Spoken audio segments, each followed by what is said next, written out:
there are many people who don't really understand what Christmas is really about and where it comes from. There are millions of atheists, agnostics, and even a lot of Christians who have really been misinformed as to what Christmas is really about. If you want to be able to share the true meaning of Christmas, it's vitally important to thoroughly understand its history. So what I want to do is I want to take us through a walk through the history of Christmas, its many traditions, which most of us have pretty much grown up to love. This you can all follow along in a dictionary, history books, world religion textbooks, the scriptures, the church fathers, pretty much all the major religion, or all the different denominations will admit these things readily, some of them very proudly. Let's talk about the date of December 25th, first of all. You know, many non-believers are more than happy to point out that December 25th is not the historical birth of Jesus, and that this date is found nowhere in Scripture. They'll also enthusiastically go on to claim that this really is in fact the long celebrated birthday of numerous heathen sun gods. You know, in order to accurately represent the one true God of the Scriptures, we need to be able to be intellectually honest and take a real careful look at the historical and scriptural facts concerning Christmas.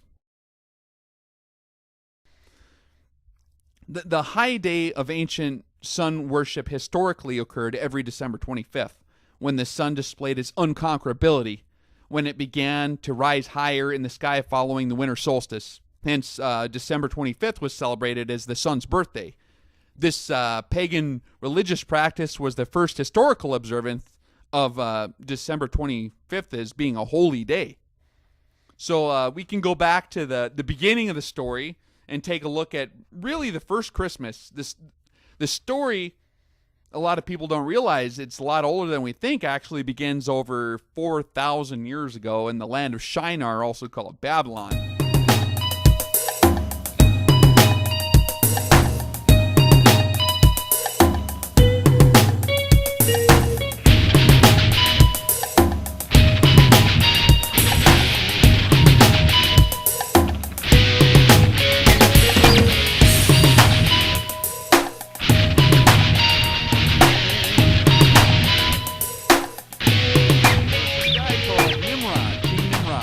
According to the book of Genesis, he was the great-grandson of Noah and was the king of Shinar, Babylon.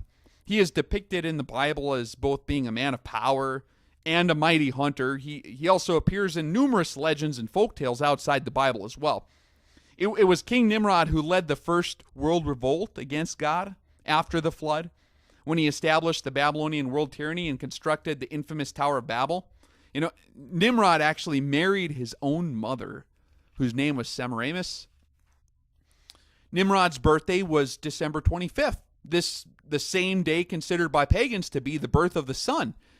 Nimrod was pretty much adored by his people as a god. Considered by many historians to have been the first sun god upon which all the other sun god legends were based upon, this Nimrod story. After God destroyed the Tower of Babel, Nimrod was, according to a lot of legends, was killed by Noah's son Shem. His body was castrated and his parts were spread all across the land of Shinar. After Nimrod's death, his widowed mother-wife, so-called Semiramis, she claimed that she had become impregnated by the rays of the sun. And later, that next December 25th, baby Tammuz was born. Baby Tammuz is in the scriptures a lot of places too. They're worshiping baby Tammuz, weeping for baby Tammuz, and God didn't like that too much.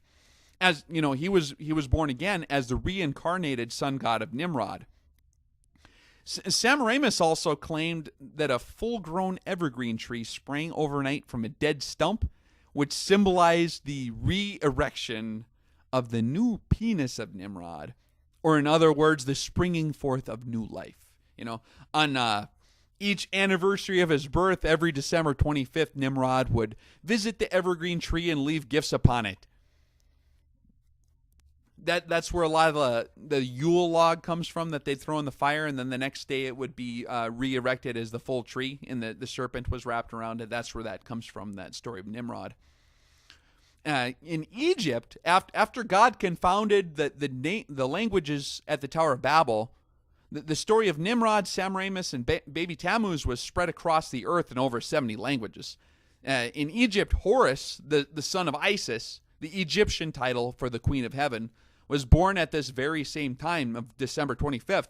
In accordance with the story of Nimrod, ancient Egyptians used to bring trees into their homes for their winter solstice festivals, in which children placed gifts at the bottom, and Sirius, the dog star, really a representation of Anubis, was placed at the top of the tree.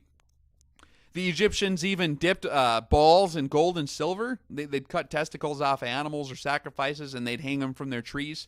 It represented the testicles of their sun god Ra, like a fertility kind of deal. One of the early roots of the modern Christmas character Santa Claus was actually the god Molech, or Chemosh.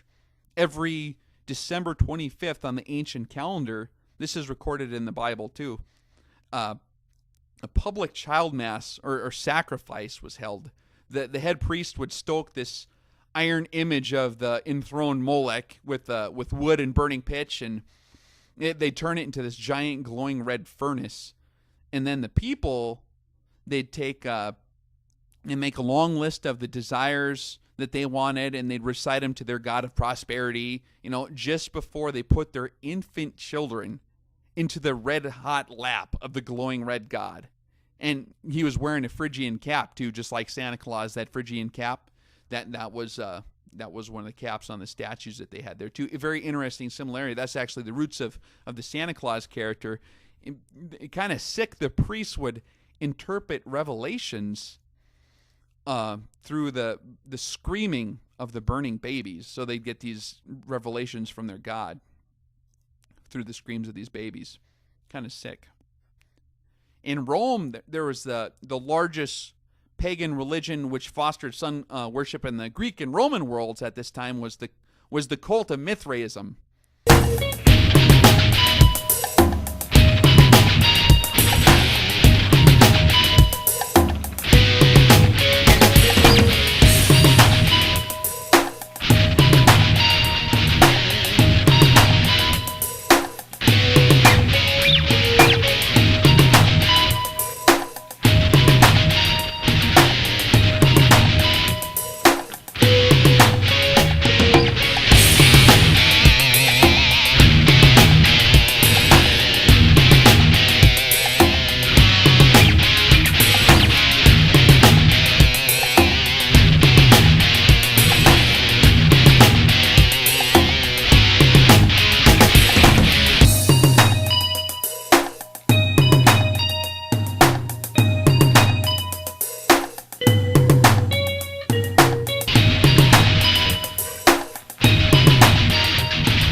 Like the other sun gods, was supposedly born on December 25th as well.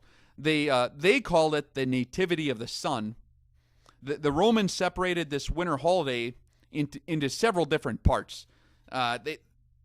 First, from the 17th to the 21st of December was Saturnalia, a riotous feast laden with drunkenness and violent orgies.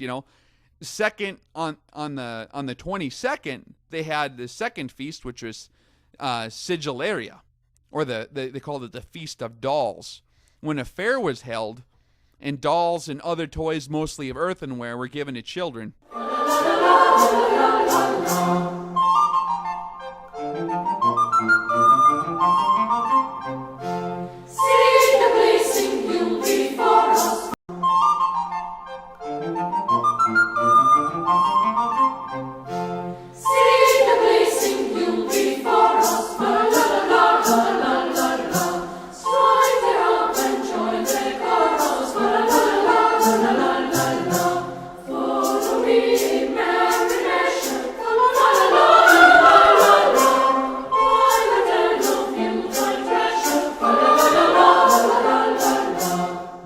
December 25th came Brumalia, otherwise called Dies Natalis Invicti Solis, or the birthday of the unconquered sun.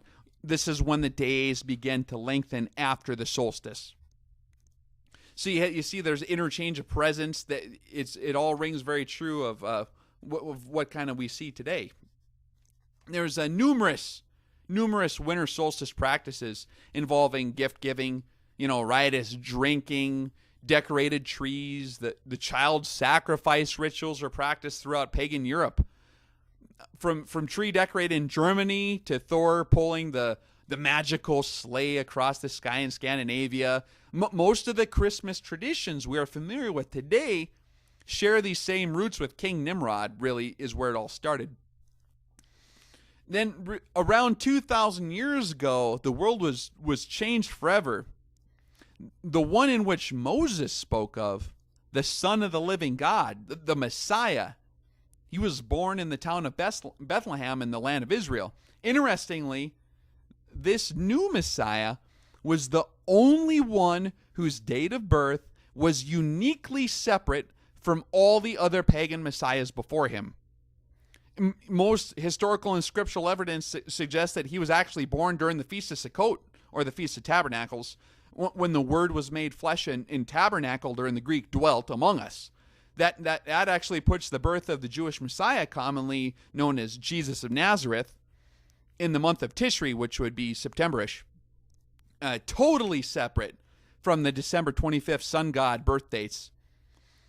The apostles in the early Christian church, they abstained from adulterating themselves against their God by participating in these ancient Babylonian sun god festivities. In their scriptures, their God had clearly warned them that doing such actions, in his name especially, were really an abomination to him. Look up the word abomination.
The early church had no desire really to adopt the ancient December 25th sun god rituals, as it was very content in enjoying its own feast days, which their scriptures instructed them to keep. Their Messiah had demonstrated and explained the meanings of which throughout his ministry. It wasn't even until nearly 300 years later that Christianity even touched the Christmas idea. Oh, yep, Constantine, one of the most interesting historical figures. The Roman Emperor Constantine the Great, he converted to Christianity following his battle at Milvian Bridge in 312. The next year, Constantine issued the Edict of Milan, declaring the entire Roman Empire to be Christian. Despite his decrees, really, Constantine himself was a loyal follower of the new popular Roman soldiers' cult from Persia, Mithraism. Mithraism is, it's like many of the other Babylonian sun worship religions. They regularly grow by absorbing and mixing in with the new popular religions as they come along. When the Mithraic priests in Rome were converted to Christians at the stroke of Constantine's pen, they naturally modified their Mithraic religion to adapt to the Rome's new Christian denomination. Many of the old Roman gods were just given like new Christian names, although a majority of the Mithraic religious practices and traditions actually remained completely intact. Constantine, although he's Christian in name, he was really a follower of Mithra until the day he died. You can find bronze coins inscribed "Sol Invictus Mithra." They're minted by Saint Constantine between the 313 and 326. After his supposed Christian conversion in 312, Saint Constantine later died in 337. Mithra, the god of Mithraism, his birth, as were all the other Babylonian sun gods, was celebrated on December 25th. But with the new Christian denomination for the Roman Empire, the feast of Sol Invictus Mithra was then celebrated in honor of the new Christ. So they just switched it from Mithra to Christ, just the name. The first mention of December 25th is being celebrated as the date of Jesus' birth is found, I think, in early Roman calendars from 336. Judging by Constantine's edicts, he seemed to kind of favor Mithraism more than he seemed to favor the Christian church in a lot of ways. By his laws, he issued a lot of really strict edicts banning all the Hebrew feasts and weekly Sabbaths, which Jesus and his apostles and the early church had all kept. But anyone who went against Constantine's edicts and tried to do any of these things which they sounded Jewish, they suffered greatly, sometimes under penalty of death. Soon thereafter, the removal of the Hebrew scriptures from the hands of the lay people, which the Hebrew scriptures strictly prohibit the practice of paganism in the face of God, especially. Just removing the scriptures helped to quell any opposition to the melding of paganism with Christianity that took place later on. Christmas was celebrated pretty much after that as the birth of Jesus by most of the church for a long time, pretty much until the reintroduction of the scriptures in the native tongues during the Reformation. Christmas before the late 1800s was really wild. You had violence and drunkenness, rioting, widespread orgies, pretty much echo to the holiday's ancient pagan roots. There were even times the midwinter bash got so out of control that Christmas in many cases was totally banned. When Oliver Cromwell and his Puritan forces took over England in 1645, they vowed to rid English of decadence, and as part of their effort, they outlawed Christmas. Later, by popular demand, Charles II was restored to the throne, and with him came the return of the popular holiday. A lot of people are kind of surprised also to learn that Christmas was not a popular holiday in early America. The Pilgrims, the English separatists that came to America in 1620, they were well aware of the chaotic behavior associated with Christmas back in Europe. From 1659 to 1681, the celebration of Christmas was actually outlawed in Boston. Anyone exhibiting the Christmas spirit was fined 5 shillings. Even Congress was in session on December 25th in 1789, the first Christmas under America's new Constitution. Christmas wasn't even declared a federal holiday, until June 26, 1870. It wasn't until a lot later when you had a lot more corporate advertising from companies like Coca-Cola and these popular poems came out like the night before Christmas. These things had a huge influence on the tone of Christmas in modern America. Christmas today in America has become centered on materialism, really, where the main focal point of the holiday is on fulfilling, the dream of more stuff. Many argue that this is not the case. However, one needs only to measure the levels of enthusiasm expressed in children, for the Christmas's different components. I mean, all you have to do is go ask a child on Christmas what he's so excited about, and you'll quickly learn that his glowing eyes are all about the Nintendo Wii or the new Tickle Me Elmo. Whatever kids may be trained to say by their parents or pastors, this is the real fruit, the real proof of the pudding, watching their enthusiasm.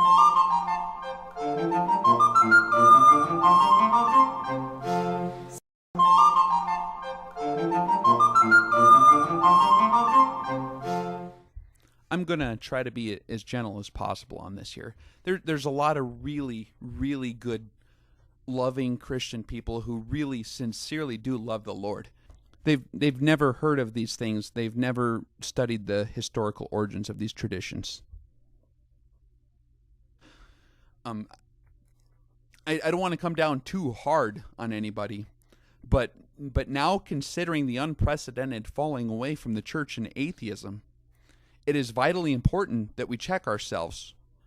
We have to come to grips with the reality of this issue.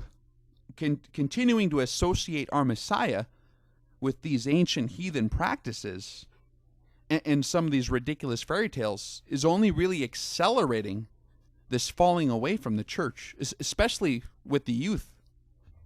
This new generation is not investing its heart and soul in what it perceives to be an obsolete fiction that demands our attention. The Christian church today doesn't have the monopoly on our attention that it used to have maybe more than 50 years ago. The church today is competing with a entertainment-saturated type society where these old fairy tales are not going to really cut it anymore. They're going to have to come to grips with and embrace the reality of who Jesus really was, rather than insisting that the lies we inherited from our fathers are somehow true. It is an irrefutable historical fact that Christmas, its date of December 25th, the decorated tree, the majority of its traditions, are a continuation of Nimrod's Babylonian winter solstice sun worship festivals that were later modified to engulf and absorb Christianity into itself. However well-meaning quoting the soundbite that Jesus is the reason for the season may be, that soundbite really has become atheist rocket fuel. And also, if you just consider the facts and the reality, it is that soundbite is also bearing a gross false witness against the true Son of God in lowering him to the same level as the sick, twisted heathen sun gods, which his people continuously battled with throughout the entire scriptures. I mean, any kid with the ability to read can quickly pick up an encyclopedia or a world religion textbook and quickly learn that the focal point of the entire Christian year has been stolen directly from ancient paganism. I mean, millions of young people who learn these historical facts, that they quickly assimilate Jesus with all the other sun gods, thanks in part to the unwitting insistence of the various denominations that Jesus is the reason for the season. And children of this generation aren't settling with fairy tales anymore. They're discarding them. Due to our repeated stubbornness in our adulteration with this Babylonian paganism over the centuries, Jesus is now perceived by a majority of Christians to be a fairy tale. I mean, if you study the polls asking Christians, even pastors, what they really believe, you'll see what I'm talking about. Christianity has become a cultural feather in the hat, like a dash of color or a family heirloom. God to most Christians is no longer a reality, as proven by our disobedience to God's most fundamental requirement that we do not commit adultery against him with other gods. The bride of Christ needs to be faithful to her husband. Many people ask, why would we tie the birth of our Messiah to the birth of the ancient Babylonian anti-Messiah and then unwittingly follow in the shadows of his ancient child sacrifice rituals in the entire catastrophe? So we need to ask ourselves, what would Jesus do? Well, we should no longer leave it up to our wild imagination to decide for ourselves what Jesus would do. We need to consider the scriptures and see, what did Jesus do? We don't want to rationalize and conjure up excuses anymore. We want to walk in truth. So let's ask ourselves the question, what did Jesus do? Did Jesus ever celebrate Christmas himself? No, he was a Jew. He kept the feast instructed by his father. If you read through the Gospels, you'll see how Jesus actually expounded on the feast. Many of his greatest sermons were done at his father's feasts. The only thing Jesus celebrated in December was Hanukkah. When choosing how to live as Christians, we should follow his example. Jesus celebrated, taught, and lived his father's feasts. So let's ask ourselves another one. Would Jesus ever celebrate Nimrod's birthday of December 25th by symbolically re-erecting the symbol of Nimrod's cut-off penis in the form of a fir tree? Obviously not. But the reality is most Christians today do. A lot of people have the reply, but that's not what Christmas means to me. It doesn't matter where these things come from, as long as we do it for the Lord. But unfortunately, that excuse has been tried before. Remember the golden calf below Mount Sinai? Exodus chapter 32? Aaron gathered up all the gold and the earrings and the rings and all the jewelry, and he fashioned together this golden calf, and then he made the specific proclamation and said, "Tomorrow is a feast to the Lord." How did God respond to this pagan holiday done in his name? He was furious. He wanted to wipe out the entire camp. But God ended up having mercy on the camp. And it only ended up costing the lives of 3,000 men. And don't forget that this generation didn't get to enter into the promised land. Jesus warned us that we err and that we do not know the scriptures. Let's consider another scriptural example of this.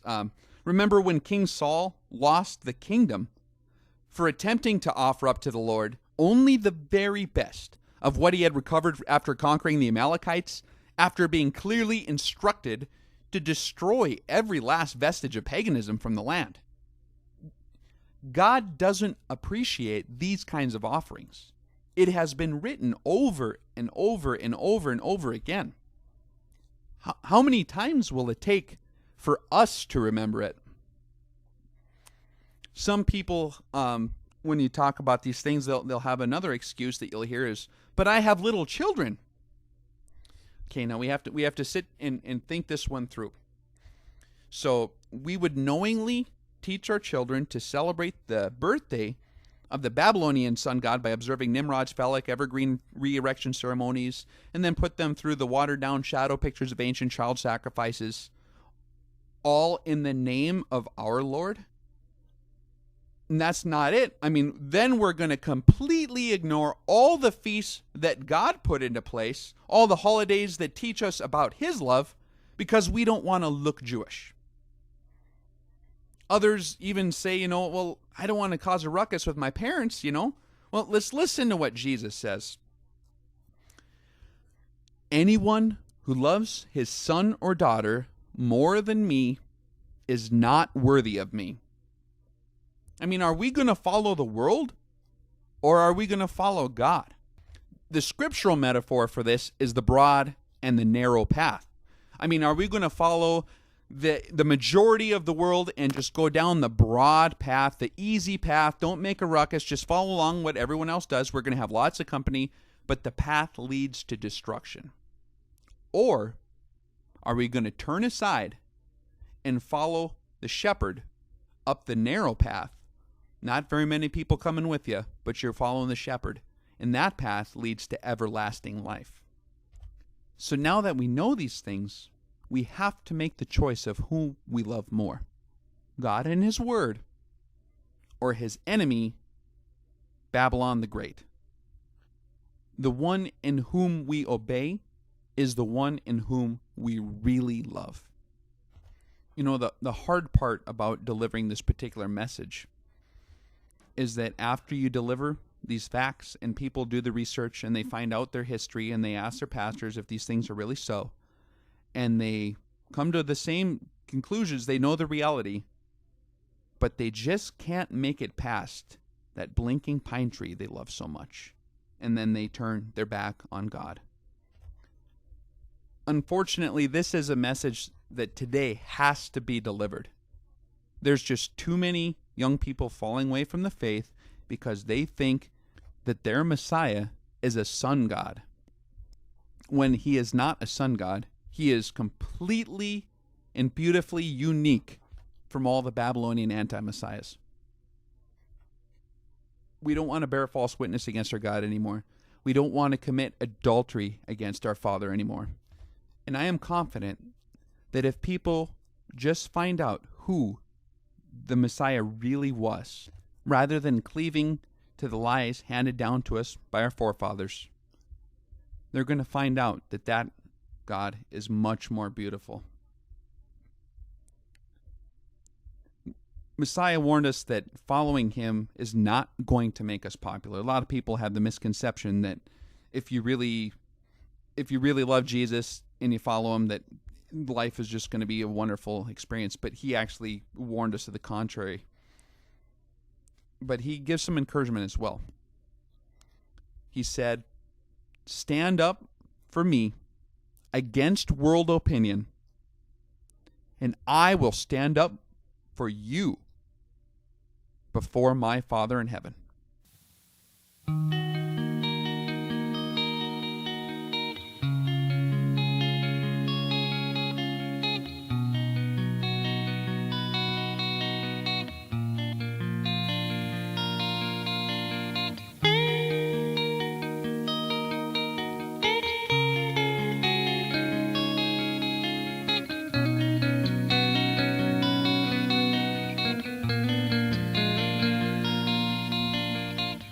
If someone claims, "I know him well," but doesn't keep his commandments, he's obviously a liar.